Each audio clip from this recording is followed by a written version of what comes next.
Padre nuestro que estás en los cielos, santificado sea tu nombre. Venga tu reino y hágase tu voluntad en la tierra, así como se hace en el cielo. El pan nuestro de cada día, dánoslo hoy. Y perdona nuestras ofensas, como también nosotros perdonamos a los que nos ofenden. Y no nos dejes caer en tentación, mas líbranos del mal, porque tuyo es el reino, el poder y la gloria, por los siglos de los siglos. Padre, oro por los que nos están mirando, oro por los que nos están escuchando.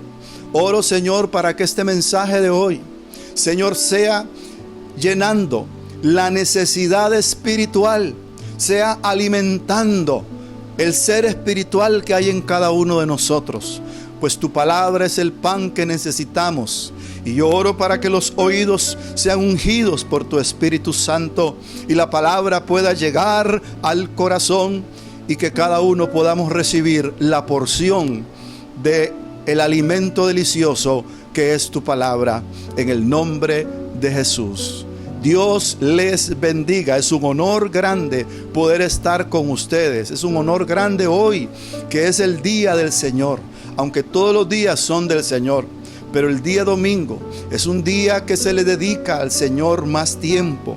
Es un día que ya los afanes se terminan y comenzamos a dedicarle al Señor un poco más de tiempo.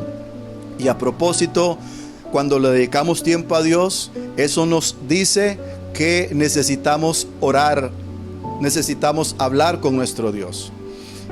Y lo importante es no solamente saber que hay que orar, porque hay mucha gente que ora, hay mucha gente que pide, hay mucha gente que lo hace, inclusive a diferentes personalidades del pasado, a diferentes dioses inclusive, pero nosotros oramos al Dios verdadero y queremos llegar a la presencia de Dios adecuadamente. Una oración real, genuina, sincera, es aquella que sale del corazón. Pero no solamente pensemos que sale del corazón, sino que también vamos a tocar los puntos importantes, necesarios, que hay que tocar en la oración. Y esos puntos nos los reveló el Señor al contestarle una petición a uno de sus discípulos. Cuando uno de sus discípulos le dijo: Señor, enséñanos a orar, así como Juan enseñó a sus discípulos. Y ahí nace la oración del Padre Nuestro. Pues el Señor le dice: vosotros oraréis así, de esta manera, dando 6 temas importantísimos que son necesarios tocar cuando nos dirijamos a nuestro Padre. Y lo primero que tenemos que entender es esto: nos dirigimos a un Padre, y eso nos habla de una relación muy, pero muy especial de aquel que ora con aquel que está escuchando la oración. Es una relación, es una conversación de hijo a padre y de padre a hijo. Padre nuestro que estás en los cielos. Cuando decimos estás en los cielos, eso nos habla de una trascendencia de Dios.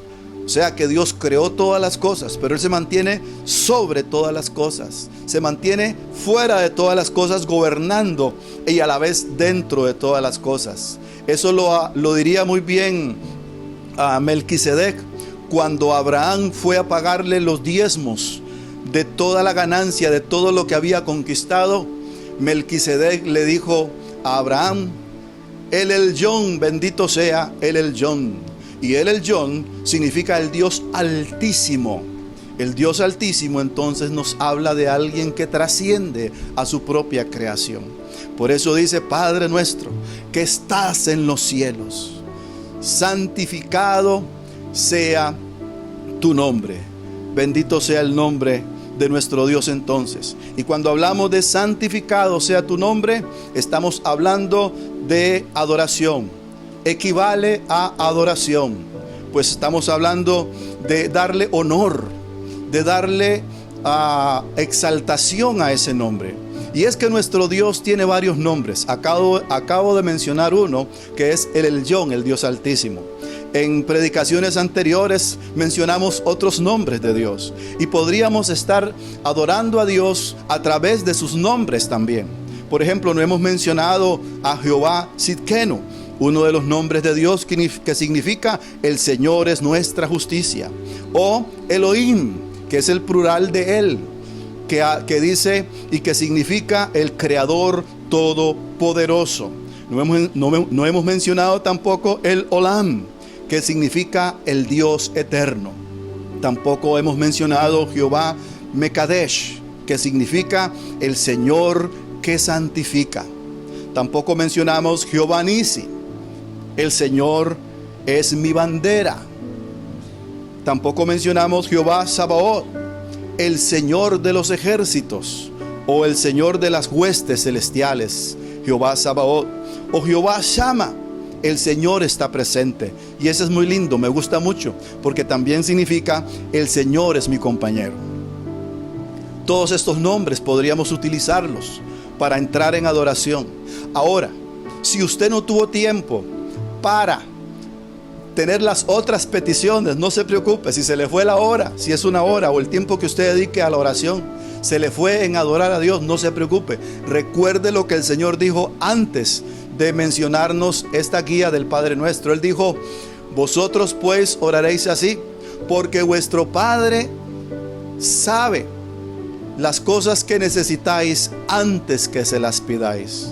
Entonces, como el Padre sabe cuáles cosas necesitamos, no necesitamos entrar pidiendo, sino entrar diciendo: Padre nuestro que estás en los cielos. Como Dios sabe y le adoramos, entonces no hay problema. Nosotros no le comunicamos nuestras necesidades para que Él se entere. No, le comunicamos nuestras necesidades que ya Él sabe. Así es que Dios nos va a bendecir, aunque solamente podamos estar en adoración, ¿verdad? Pero sin embargo seguimos con el tema y seguimos hablando de los otros motivos de oración, de los otros puntos de oración también, porque adorar a Dios es darle gracias, y darle gracias por todo y en todo, es darle gracias en todo momento, en cualquiera que sea mi situación. Pablo decía en Filipenses capítulo 4 versículo 12: sé vivir con casi nada o con todo lo necesario. He aprendido el secreto de vivir en cualquier situación, sea con el estómago lleno o vacío,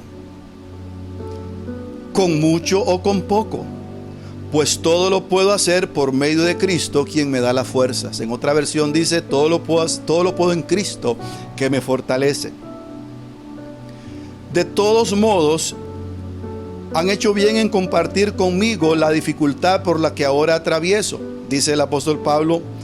Dice el versículo 5: como saben, filipenses, ustedes fueron los únicos que me ayudaron económicamente cuando les llevé la buena noticia por primera vez, y luego seguí mi viaje desde Macedonia.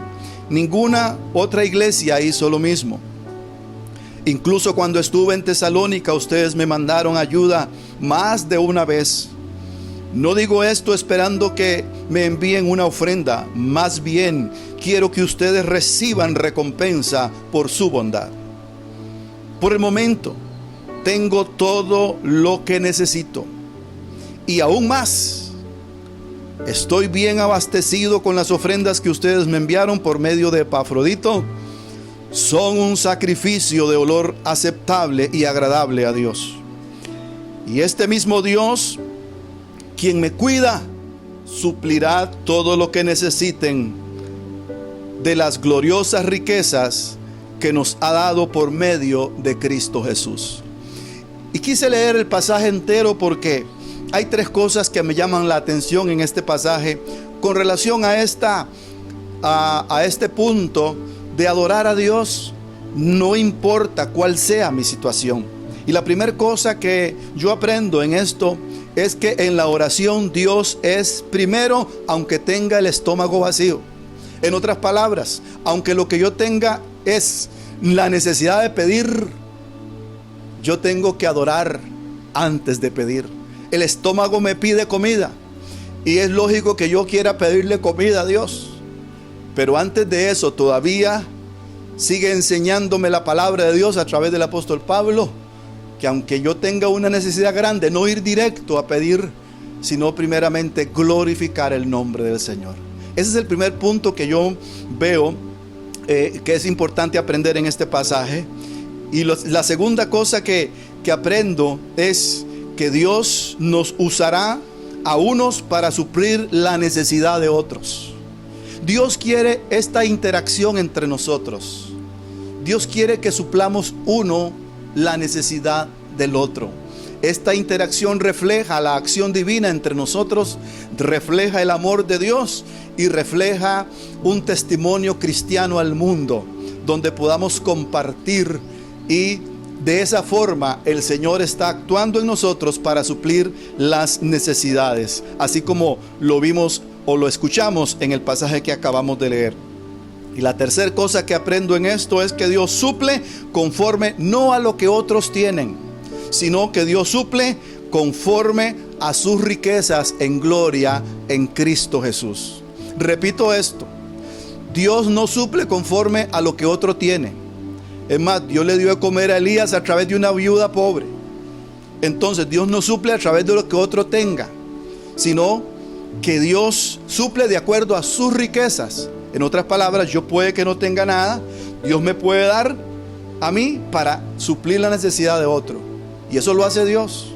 Eso lo hace Dios. Por eso, y en reconocimiento de que Dios es el que hace todas las cosas, Pablo termina la frase diciendo en el versículo 20: toda la gloria sea a Dios nuestro Padre por siempre y para siempre. Amén.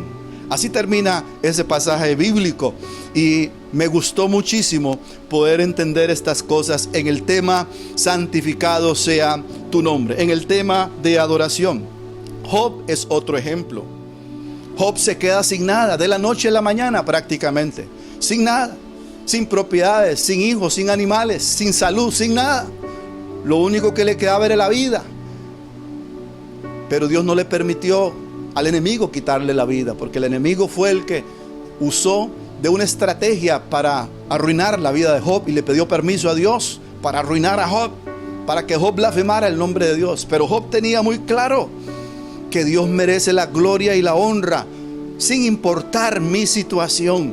Y eso se llama madurez, eso se llama conocer a Dios, eso se llama amar a Dios. Job dijo, y es curioso porque la primera petición de Job, cuando fue atacado por el enemigo de esta manera que les comparto, fue que el nombre del Señor sea bendito. Esa fue la primera cosa que Job dijo en su aflicción. No dijo, Señor, quítame. Y Señor, ¿por qué? Vea las palabras de Job, escuche las palabras de Job. En el versículo 20 del capítulo 1, Job dice: desnudo salí del vientre de mi madre, y desnudo estaré cuando me vaya. El Señor me dio lo que tenía, el Señor me lo ha quitado. Alabado sea el nombre del Señor. Eso fue lo que Job oró, que el nombre del Señor fuera alabado. Interesante ver cómo el Padre Nuestro se cumple en la vida de aquellos hombres piadosos, de aquellos hombres de Dios de la antigüedad. Que realmente el problema no es el problema es la actitud que tenemos frente al problema.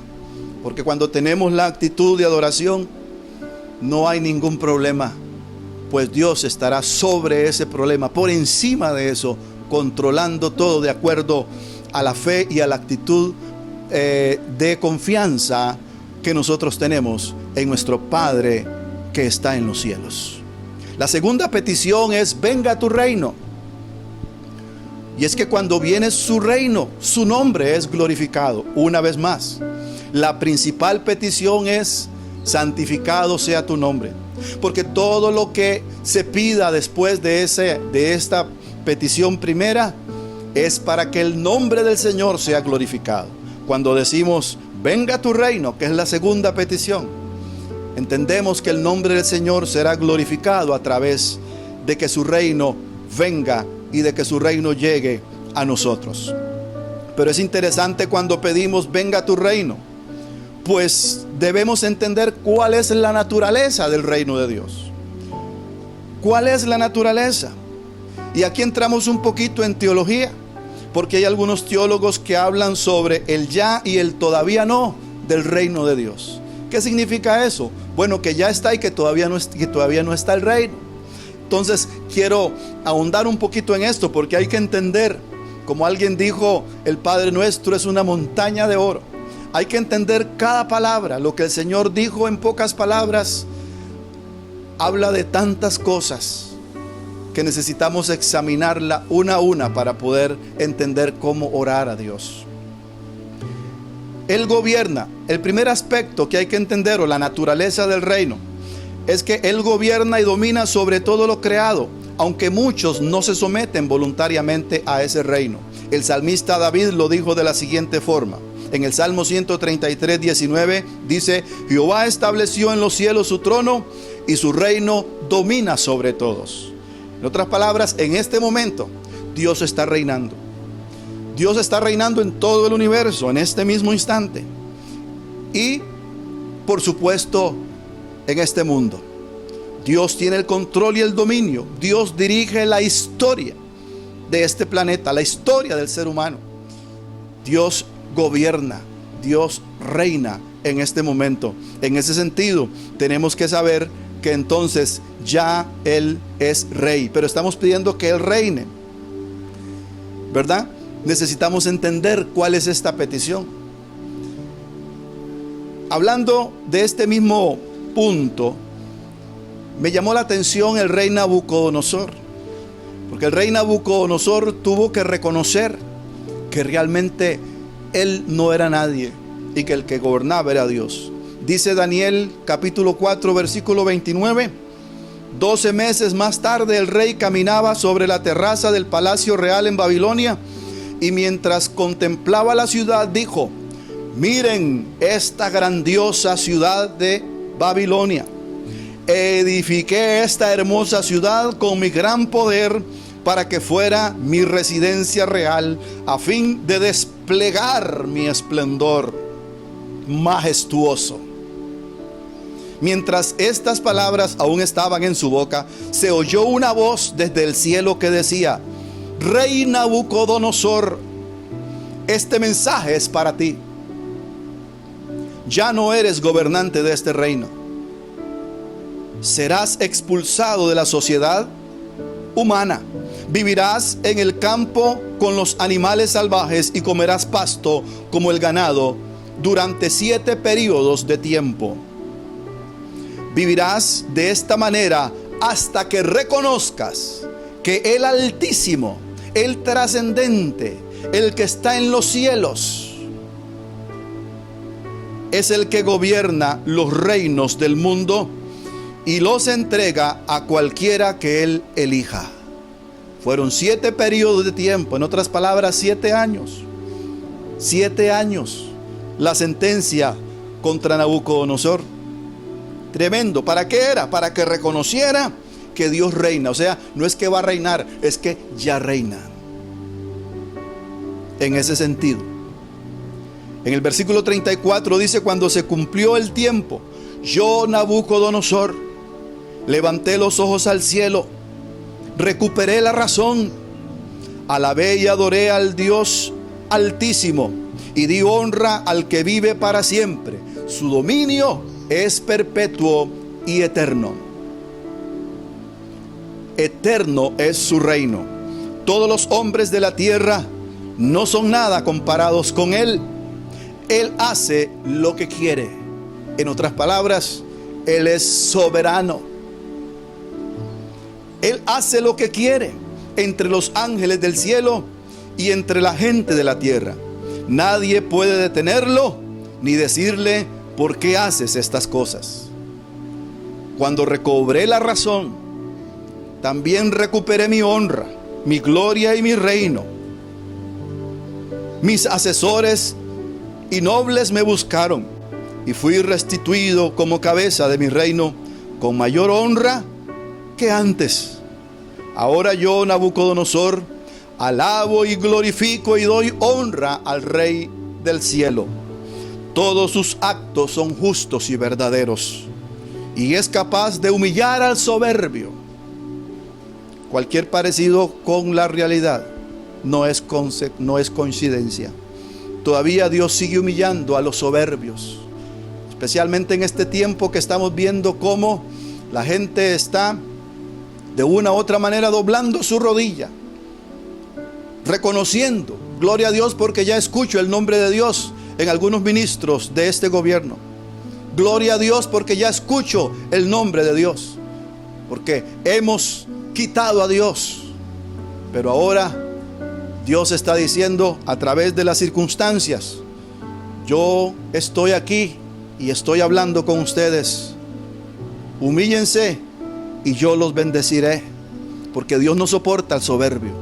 Dios no soporta a aquel que niega su existencia y que se convierte en un enemigo declarado de Dios.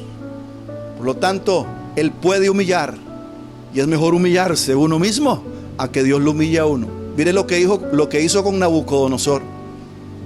Lo puso como un animalito a comer pasto por 7 años. Y es que las disciplinas del Señor son fuertes, pero Dios lo hace por la gran misericordia que tiene en todo momento. Alabado sea su nombre. Entonces Él gobierna desde ya. Él está a cargo. Él es, como dice Nabucodonosor en su declaración y en su testimonio, todos sus actos son justos y verdaderos. En otras palabras, que Él castiga de acuerdo a su justicia y que Él es justo en lo que hace. Lo dijo Nabucodonosor, al que pusieron a comer pasto por 7 años. Lo dijo Nabucodonosor, que Él es justo después de recibir semejante disciplina. Así es que, mi amado, tenemos un Dios justo. Y si Dios no endereza el camino de los hombres, ¿quién lo va a hacer? Y si Dios no llama a cuenta a los hombres, ¿quién lo va a hacer? El hombre se perdería, la sociedad se descompondría, y lo que estaríamos hablando es de una sociedad putrefacta. Sin embargo, Dios quiere sanar la tierra, y oramos para que Dios sane la tierra, para que venga su reino en ese sentido. Pero también el segundo aspecto es que Él gobierna en un reino presente e invisible y no de este mundo. En Juan capítulo 18, versículo 36, dice la Escritura: Jesús contestó: mi reino no es terrenal. Si lo fuera, mis seguidores lucharían para impedir que yo sea entregado a los líderes judíos. Pero mi reino no es de este mundo. Aquí el Señor nos revela que el reino de Él trasciende a los reinos de este mundo, que es diferente a los reinos terrenales, porque dice que ese no es el método de Él. El método de Él es reinar en los corazones. El método de Él es establecer un reino invisible, no un reino donde se diga: ahí está, aquí está el otro, aquí está el otro, aquí está este ministerio, aquí está el otro ministerio, aquí está el otro que se encarga de esto. No es una organización humana. Aquí está el ejército, aquí está la guardia. No es una organización humana. El reino de Él es un reino espiritual, y ese ya está entre nosotros. En Lucas 17:20 dice: preguntado por los fariseos cuando había de venir el reino de Dios, le respondió y dijo: el reino de Dios no vendrá con advertencia. O sea, no vendrá así, con esa evidencia que advierte, y con trompeta, y desfilando, y haciendo grandes pompas. No. El Señor dijo: el reino de Dios no vendrá con advertencia, ni dirán helo aquí o helo allí, porque el reino de Dios está entre vosotros. Si estuvo en ese momento, pues obviamente que ahora está entre nosotros. Él reina, Él está reinando en este momento, en ese reino invisible, en ese reino espiritual.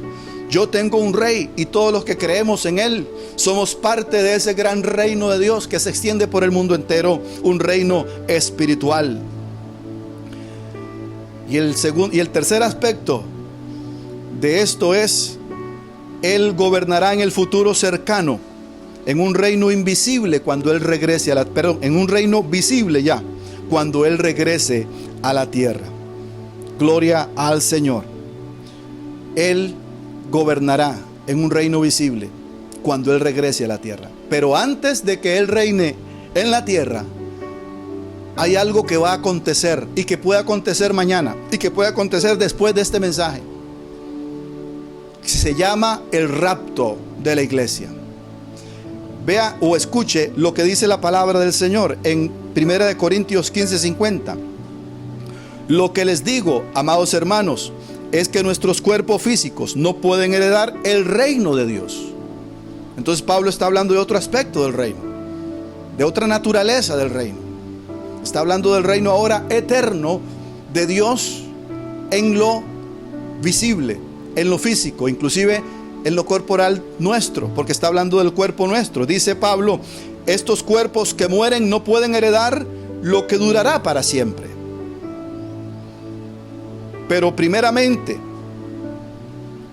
revelarles un secreto, revelarles un secreto maravilloso. No todos moriremos, pero todos seremos transformados. En otras palabras, si Cristo viene hoy, no moriremos los que creemos en Él, seremos transformados. Y esto Pablo lo sigue explicando un poco más, cuando en el verso 52 dice, sucederá en un instante. ¿Qué sucederá en un instante? La transformación de nuestros cuerpos. Dice Pablo, para darnos una idea, en un abrir y cerrar de ojos.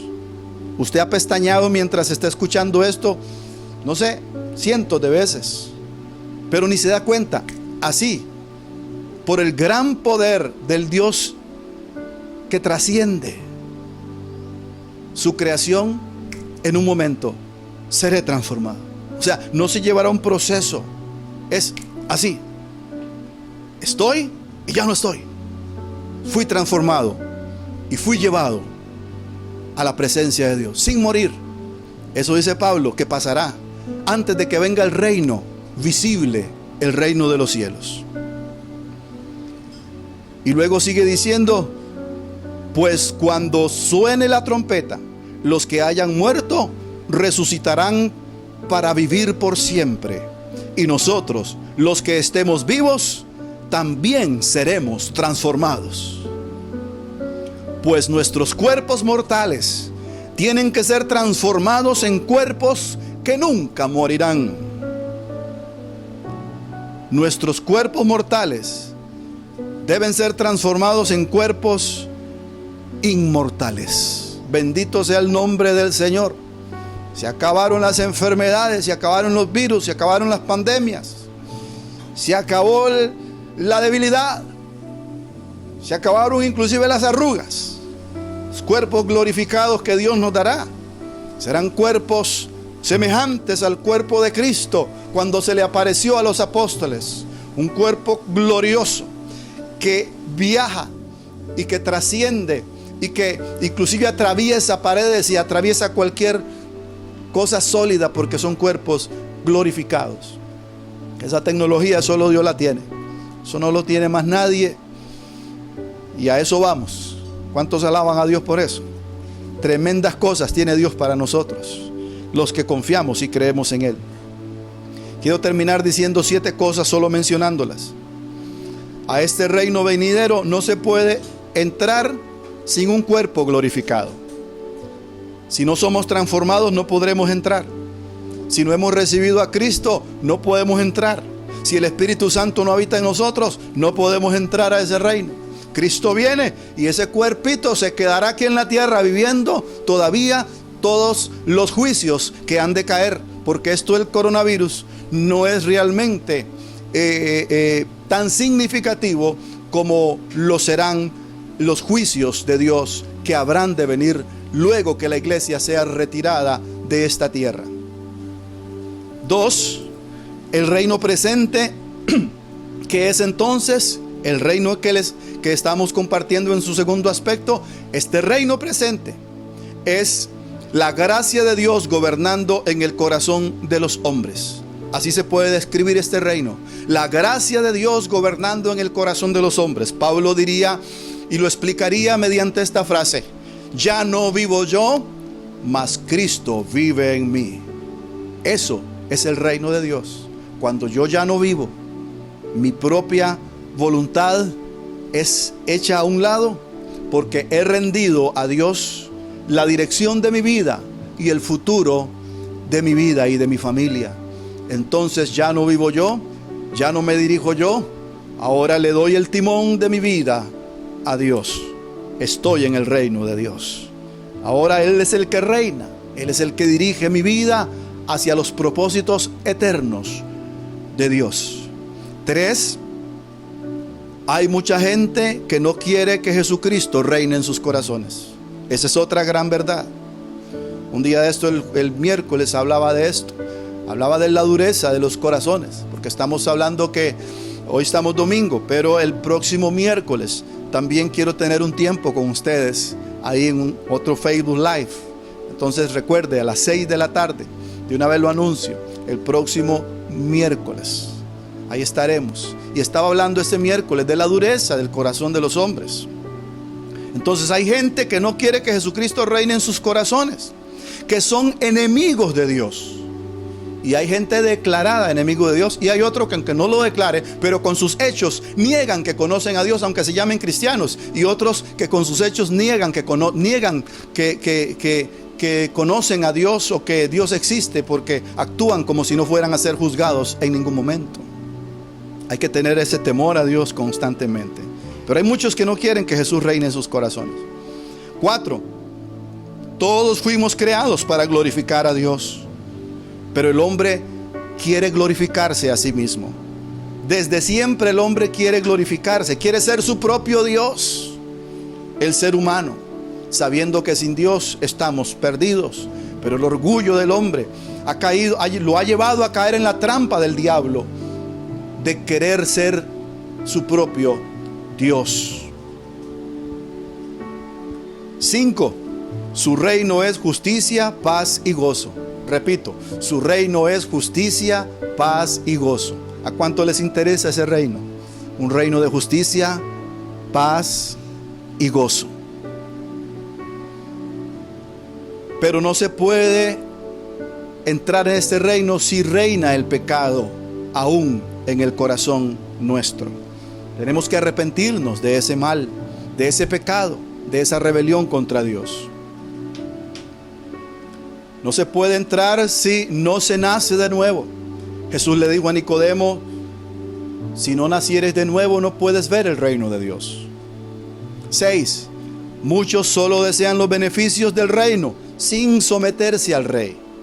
Tienen a Dios como el bombero: apágueme este fuego porque me quema. Y Dios viene y se lo apaga. Y luego, si te vi, no me acuerdo, Dios. Y usan a Dios para suplir sus necesidades, pero no quieren someterse a su gobierno, a su señorío. Esa es una gran realidad también, que hay que evitar ser de ese tipo, de desear solo los beneficios del reino sin someterse al rey. 7 y final: los que pertenecen al reino invisible se van en el rapto. Los que ya pertenecen al reino de Dios se van en el rapto y regresarán con Él a reinar en esta tierra por 1000 años. Sí, Jesús vendrá otra vez, como lo dice una canción antigua. Jesús vendrá otra vez. Cristo viene, prepárese. Porque primero seremos raptados, transformados, y luego vendremos con Él a establecer su reino en esta tierra por 1000 años. No vamos a ahondar en este tema, pero estamos hablando del futuro, porque la palabra de Dios nos revela el futuro también en el glorioso libro llamado el Apocalipsis. Quiero concluir